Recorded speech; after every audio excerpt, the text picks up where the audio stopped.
Explosion d'une bombe. Explosion d'une bombe. Il n'y a même pas 2 minutes. Il n'y a même pas 1 minute là. Explosion. À Evans. Elle a explosé. Wow, on dirait du stade de France. Non, non, non, non. C'est quoi, il est mort. Reculez. Allez, tout le monde recule. Cristiano, il était à côté, bâtard. Explosion d'une bombe. À côté, explosion d'une bombe. Stade.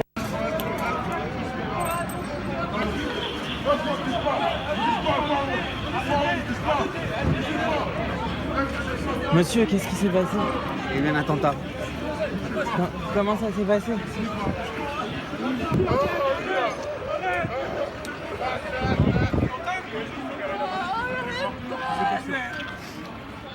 Francia está bajo ataque. Múltiples atentados se han registrado en París, dejando un número indeterminado de muertos y un centenar de rehenes. El caos en la capital francesa es total. Incluso el presidente François Hollande, que acaba de hablar al país, debió ser evacuado del Stade de France mientras se desarrollaba el partido por las clasificatorias mundialistas entre los locales y Alemania.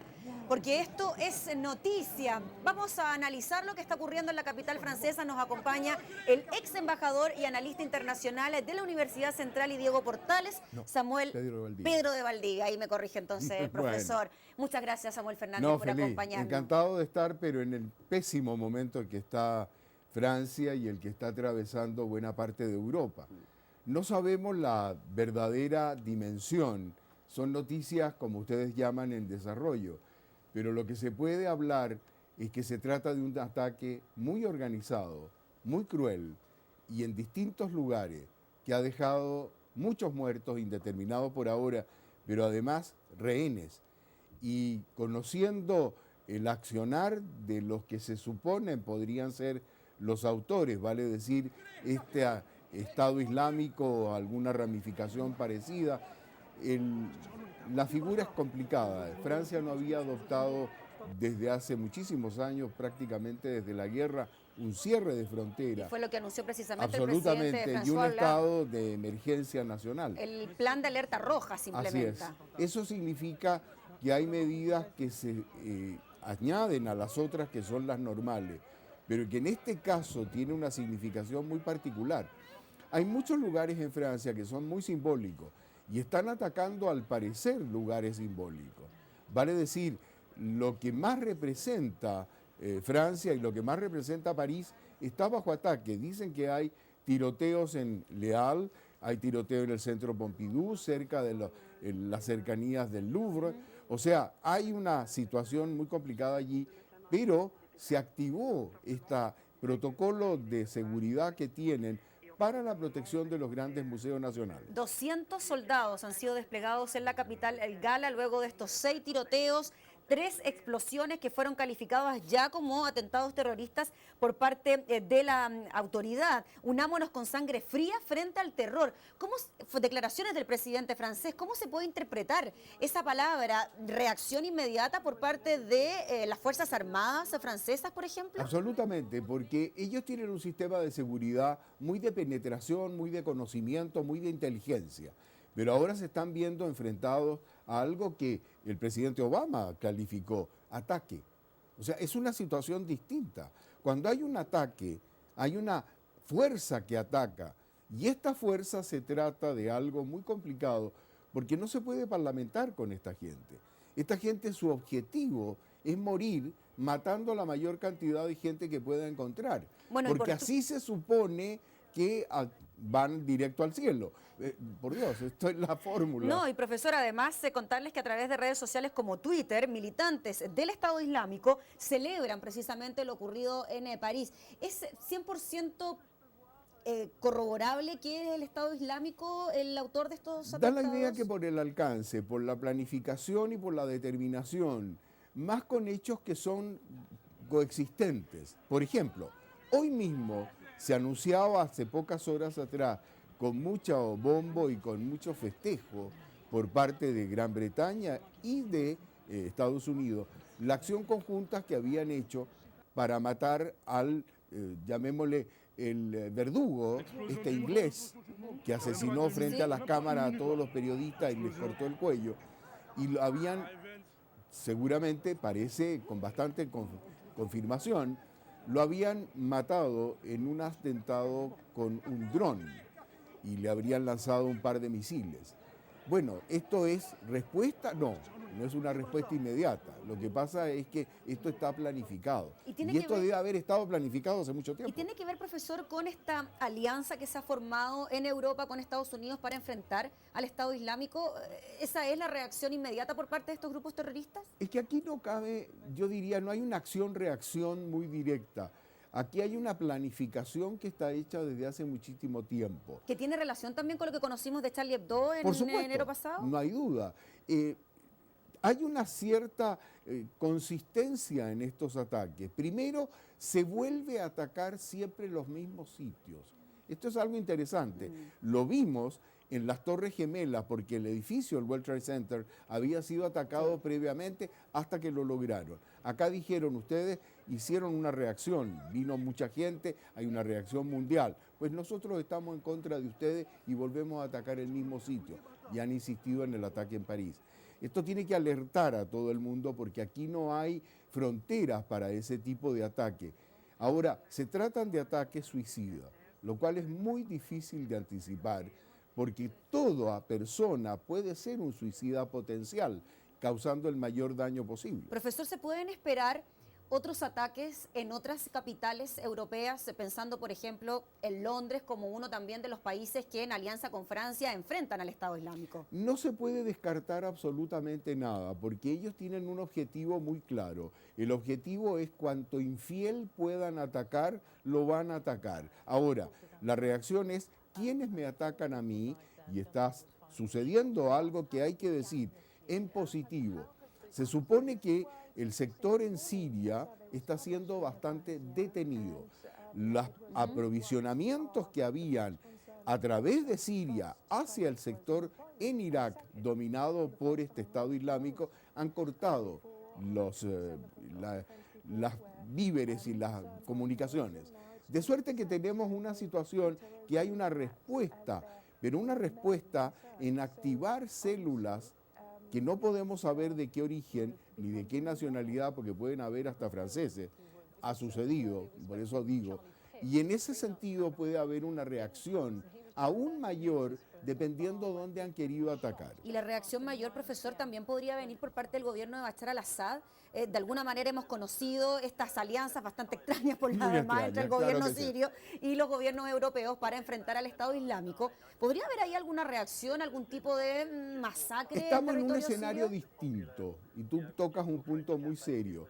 El escenario es el siguiente: Estados Unidos está, digamos, actuando sin tropas en el terreno salvo asesorías.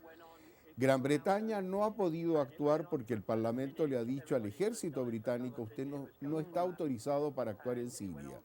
Pero Francia sí ha actuado y otros países de la coalición también. De manera que tenemos un escenario diferente ahora. ¿Cuál va a ser la reacción de estos países? ¿Van a mantenerse como está? ¿Van a incrementar los ataques para tratar de someter, reducir a este Estado Islámico? ¿O vamos a mantener la misma postura? Creo que este ataque que tiene es sin precedentes en Francia por la dimensión que alcanza y la reacción que hay que tener va a ser coordinada. ¿Cuál va a ser? No sé, pero con un detalle además. Empezaba la reunión de los G20 en Francia. Y ese es un antecedente, y ese es un antecedente muy complicado. Ahora se va a transformar en una reunión para analizar esta materia, no va a ser para otra. De suerte que yo veo algo que aquí va a haber un antes y un después, que es muy posible que se coordinen en mayor medida, pero contra un atacante que no tiene rostro, porque cualquiera puede ser un fanático, un adoctrinado, alguien que lo activan en el momento preciso para matarse. Aquí no hay respeto por la propia vida del que ataca, tampoco se puede negociar con ello. No hay con quién, no hay una cabeza visible. De suerte que tenemos algo que nos escapa a los cánones normales y atacan donde quieren y como quieren. Solo un dato en relación a los 100 rehenes que se encuentran atrapados en un recinto donde se desarrollaba un concierto de rock. La banda que se presentaba precisamente en ese momento era la banda californiana de Eagles of Death Metal, que tocaba en el centro de espectáculos Bataclan. La misma banda que se va a presentar, solo como dato, en Lollapalooza 2016 en nuestro país. Tenemos Twitter también que nos ha llegado a través del hashtag Esto es Noticia. Agradecemos, por supuesto, sus opiniones. Vamos a revisar entonces lo que nos dicen ustedes desde sus casas. Orlando Vargas nos dice: pensar que este histórico desencuentro entre el Islam y Occidente lleva ya 1000 años, desde Saladín versus los cruzados. Sí, dice que Es sí. verdad. El profesor. Vamos a hacer una pausa, profesor, Conforme. y volvemos enseguida con lo que está ocurriendo en París.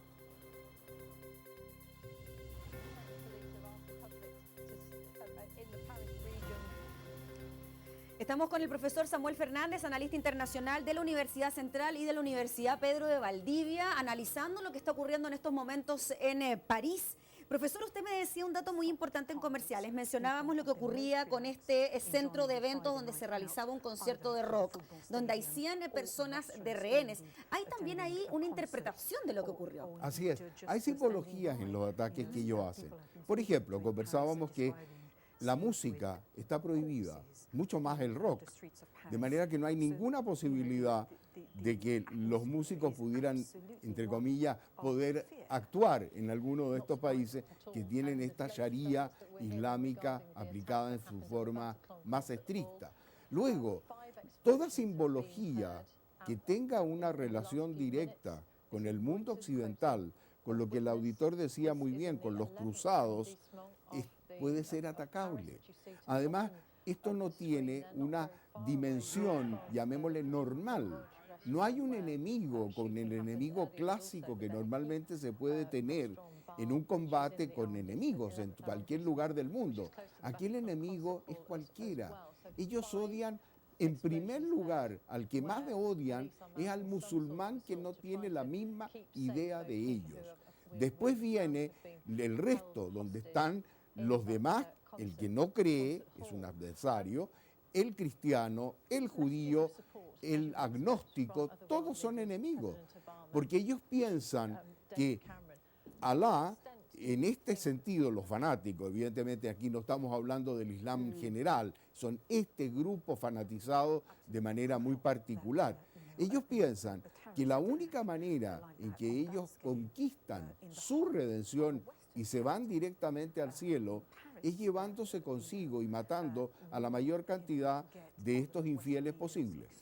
Profesores, vamos a tomar contacto ahora con quien nos acompaña semana a semana en nuestro análisis internacional también, es Juan Francisco Coloane. Juan Francisco, gracias por acompañarnos. Buenas tardes, buenas noches, Gabriela, ¿cómo estás? Muy bien. Juan Francisco, esta máquina terrorista, como usted la ha denominado, esta empresa terrorista como es el Estado Islámico, ha hecho uno de sus ataques más importantes ahora en París. El más importante en Europa, después del atentado en Londres. Perfecto, ok. Y estaríamos hablando entonces de situaciones que podrían entonces reflejarse en otras ciudades también y al mismo tiempo quizás. Son ciudades que están comprometidas con la ofensiva tanto de la OTAN, Turquía y toda esta alianza para derrotar al ISIS. Esto es muy político. Esto es un atentado absolutamente político. Es decir, discrepo en parte con lo que dice mi comentarista anterior, el comentarista anterior en el sentido de que, claro, hay una variable religiosa de una contención, de una especie de antipatía respecto a Occidente, pero aquí este es un tema que tiene que ver con el proceso de estabilización en el Medio Oriente a partir de la invasión de Irak en el 2003, el resentimiento que se ha generado por una falta de comprensión del mundo occidental respecto a la problemática árabe y a la problemática islámica, en segundo lugar, y en tercer término, la invasión por medio del terrorismo a Siria. Es decir, la injerencia extranjera en Siria es parte de este enojo, de esta industria armada terrorista, que ve que han sido financiados para derrocar a un presidente y al final no ha dado resultado. ¿Y cuál podría ser la reacción, Juan Francisco, del gobierno de Bashar al-Assad en este tema, tomando en consideración sus palabras y pensando en que esto tiene también una explicación del tipo política? La reacción del presidente Assad, lo esperable, es de lamentar los atentados contra el pueblo francés, indudablemente, porque son los mismos terroristas que están afectando a Siria. Es la misma composición orgánica de desestabilizadores de estados en función de variables económicas y políticas bien específicas. ¿Podría concretarse entonces ahora más que nunca una gran alianza, más que la que existe ahora, para combatir al Estado Islámico? El presidente François Hollande lo decía, ¿no? Que aquí había sangre derramada y que ellos iban a tomar las medidas en el caso.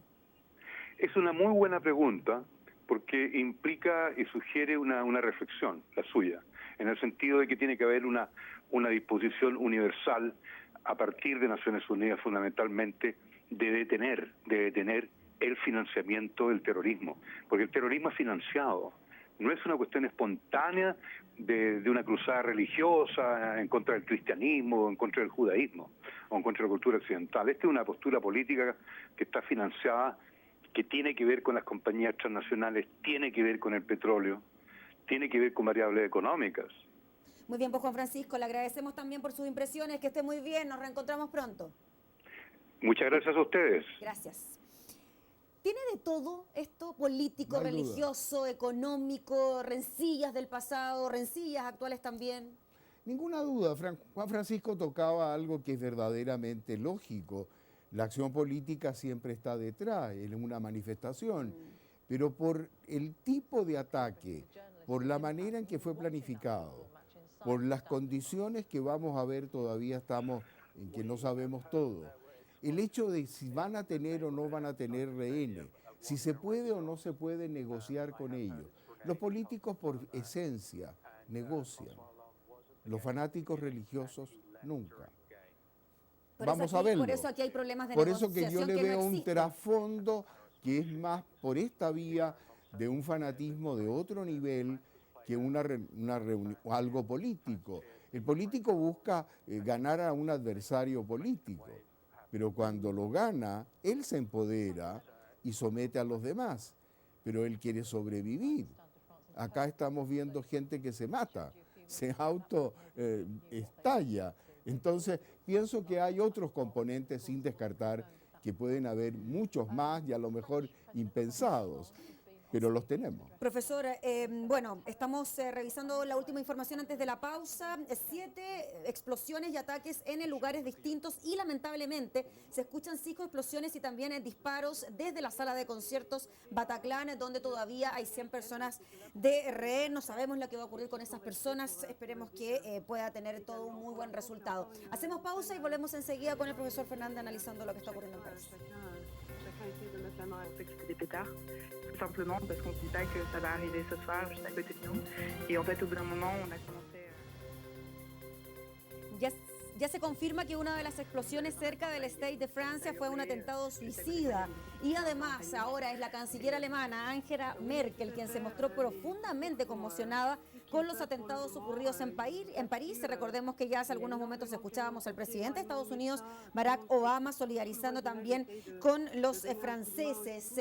La comunidad internacional va a actuar de la misma manera. O sea, no hay duda que se va a actuar así. Todo el mundo va a reaccionar así. Lo importante va a ser, aparte de la reacción emocional muy lógica, y aprovecho de tan modestamente, pero dar un pésame real y una solidaridad a Francia en estos momentos como corresponde.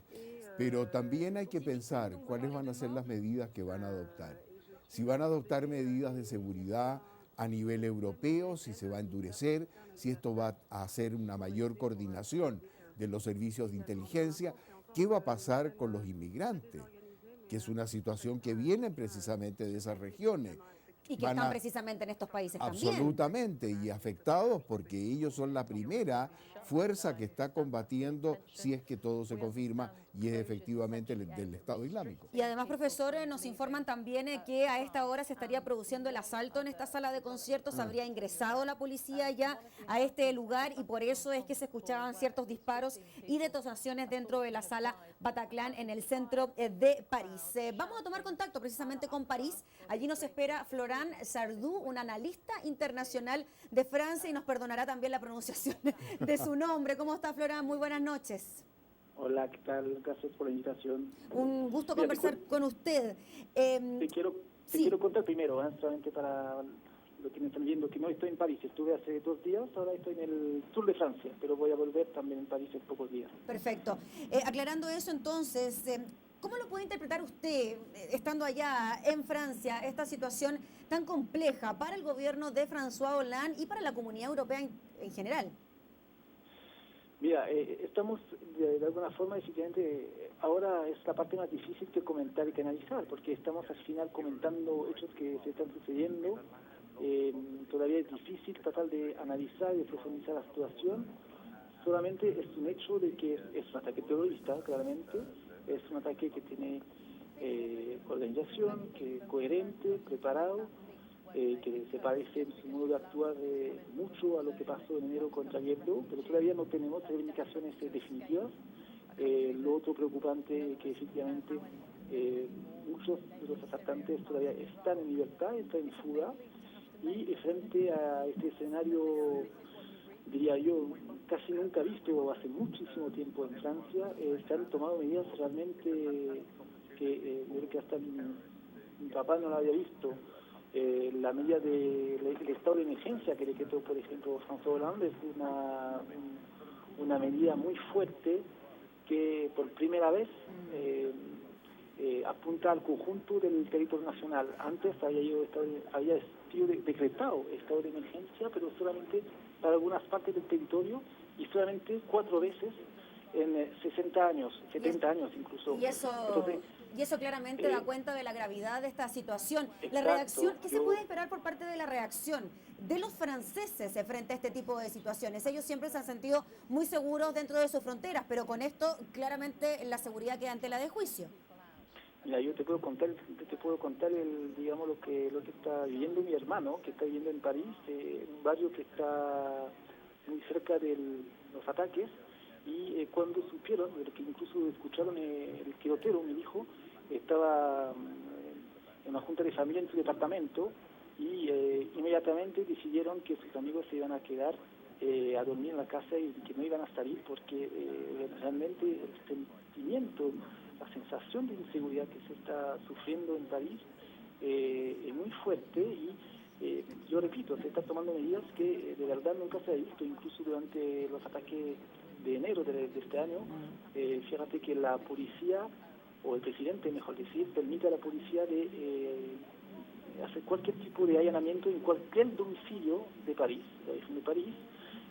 Mañana van a estar cerrados, está confirmado, van a estar cerradas las escuelas y la propia prefectura de policía, la prefectura de policía es la máxima autoridad de policía de París, mandó tweets en su cuenta oficial donde dice y aconseja a los parisinos, a todos los parisinos, de no salir de su casa por esta noche, porque todavía las operaciones están en curso. Muy Entonces, bien.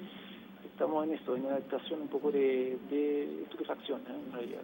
Muy bien, Floral, le queremos agradecer por este contacto, lo dejamos ya, sabemos que es bastante tarde por allá, por París, y muchas gracias por recibir nuestro llamado.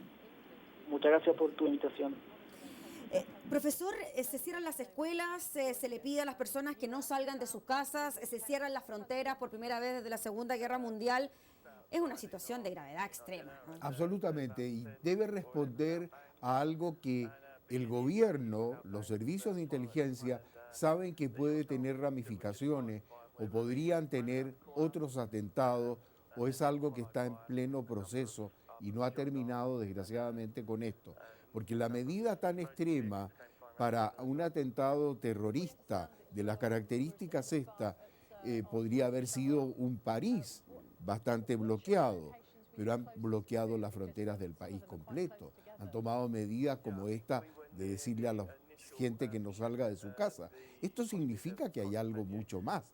Van a haber inmediatamente reacciones en los países también vecinos, porque van a tener que colaborar en este sistema. No se puede tratar entonces de que los vecinos de Francia tengan la intención de entrar ahora sabiendo que están en esta situación. De manera que esto se va a ir aclarando en ese sentido y viendo la real dimensión de lo que estamos enfrentando. Profesor, tenemos que hacer nueva pausa comercial. Vamos a una pausa, ya lo decíamos. Vamos a estar retomando en un ratito más la conversación para actualizar lo que está ocurriendo en París. Y tenemos un consejo también para ustedes. Para que tu plan sea mucho más pro, Claro te entrega más del doble de gigas, como en el plan Pro 7 gigas con 1000 minutos, Facebook, Twitter y WhatsApp sin gastar tus gigas. Y Claro, música por un año gratis. Así de simple, que tu plan sea más pro con Claro es posible. Pausa y volvemos.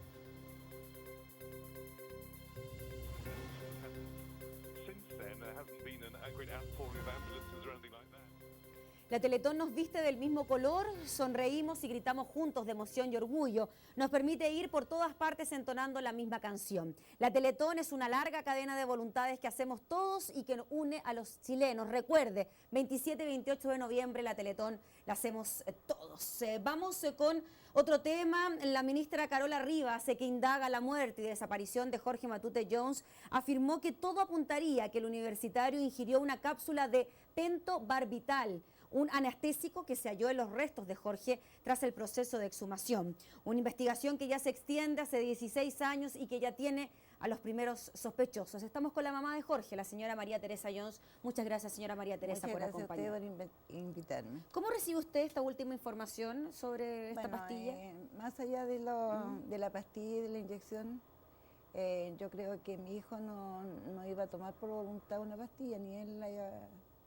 Entonces yo creo que es importante dejar claro que mi hijo lo secuestraron, le inyectaron, le dieron una pastilla de una alta dosis, pero siempre tenía la sensación que mi hijo estuvo vivo horas, o sea, o días, no sé. ¿Y quién lo tiró en Santa Juana? ¿Quién hizo desaparecer su cuerpo después? Entonces aquí estamos hablando de una muerte con secuestro.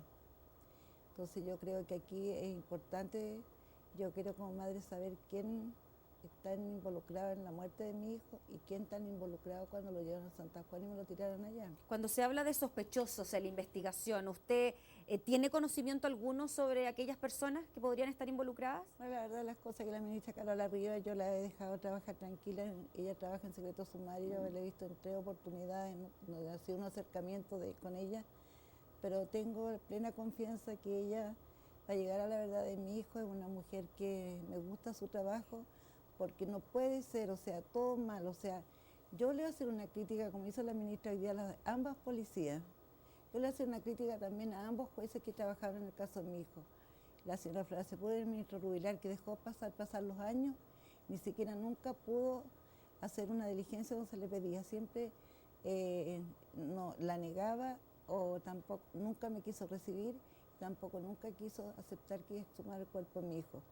Si yo no hubiese exhumado el cuerpo de mi hijo, habría seguido mi hijo sin causa de muerte. Y esto se debe más que nada a la insistencia que han tenido ustedes como familia a la hora de que se investigue lo que realmente ocurrió con Jorge, o sea, no dependiendo de la justicia ni tampoco de las policías, solo por la insistencia de familia. Sí, lo otro también que quiero decir, como madre encuentro que esto es insólito, esto es una falta de respeto grande, o sea, cómo ambas policías trabajaron tan mal, cómo todo este poder trabajó tan mal. Yo le hago un llamado al director de cada institución, tanto de investigaciones como Carabineros, que yo necesito una explicación. ¿Le tienen que pedir disculpas a la familia Matute Jones por estos 16 años de espera en la investigación? Yo creo que si está todo mal hecho, lo mínimo que podían ver la gente que trabajó en la investigación, que todo fue mal hecho, o sea, todo mal hecho. ¿Le han pedido disculpas a usted? ¿Le han dado alguna explicación al respecto? Nunca, incluso cuando aparece mi hijo en Santa Juana, aparece creo que el día 12 y yo vine a saber el día 14. Y tampoco me enteré por las policías, sino que me enteré por TVN. En un extra que dieron y yo iba a almorzar cuando me enteró y estaba sola, que mi marido ya le andaba en Santiago haciendo diligencia.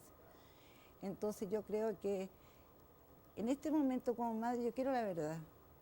Además, ¿cómo es posible que la ministra Carola Rivas haya encontrado expedientes de mi hijo en Talcahuano en unos containers?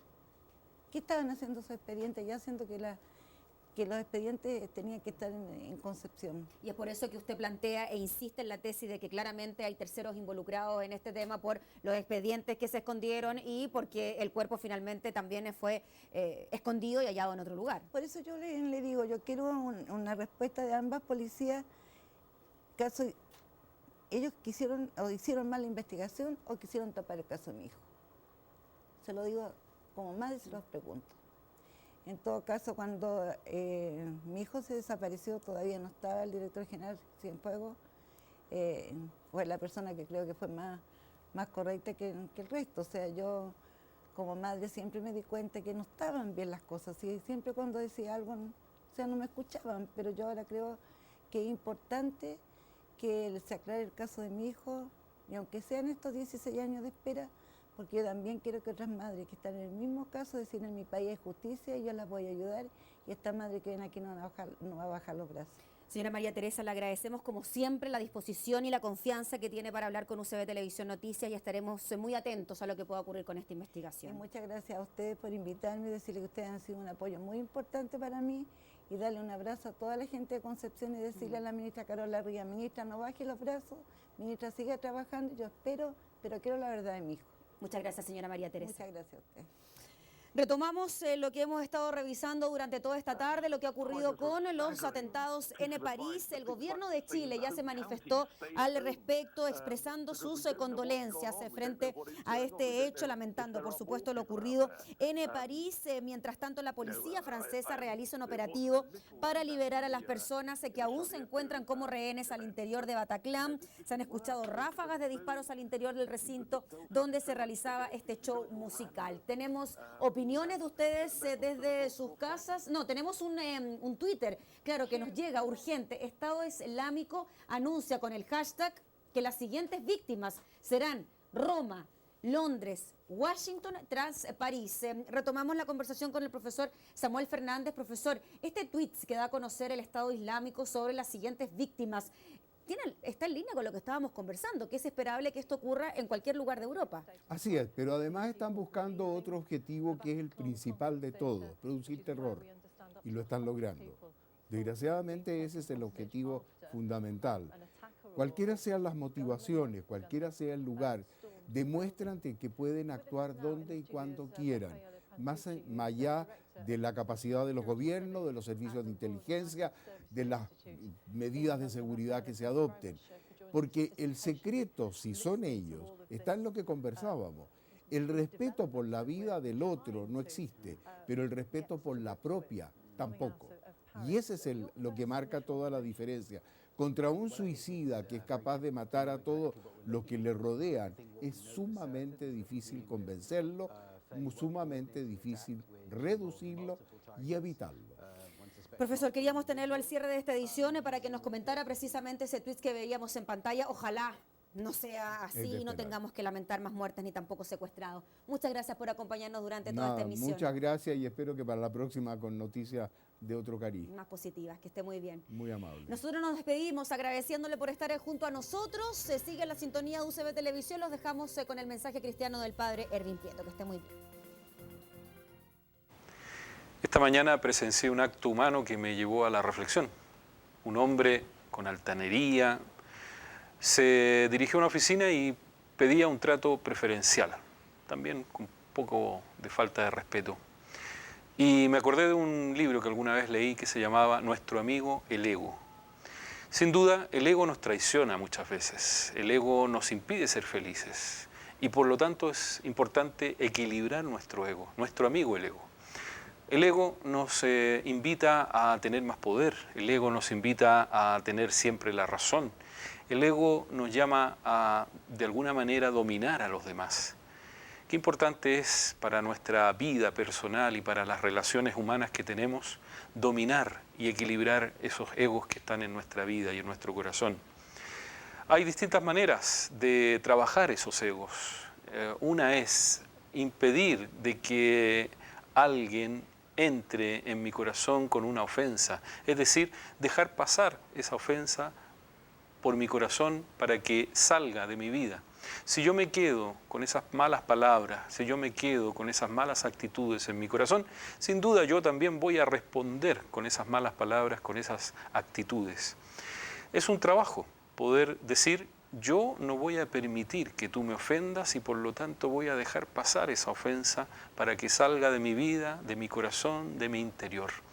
Y con esa paz responder a aquella persona que me está ofendiendo. Sin duda es un trabajo difícil, pero a la larga vamos a ir acostumbrando nuestra vida, nuestro espíritu, a que tenga esa paz necesaria para enfrentar las diferentes situaciones de la vida. Y vamos a equilibrar el ego. El que tiene un ego alto no es feliz, porque está buscando exteriormente la felicidad. y no la busca en su corazón. Está pensando que dominando al otro, teniendo más poder, teniendo siempre la razón, va a ser feliz. El que domina el ego, el que logra equilibrar el ego, cultiva su interior y por lo tanto encuentra ahí su felicidad. Ojalá podamos trabajar siempre esto en nuestro corazón para que así seamos verdaderos amigos de nuestro ego.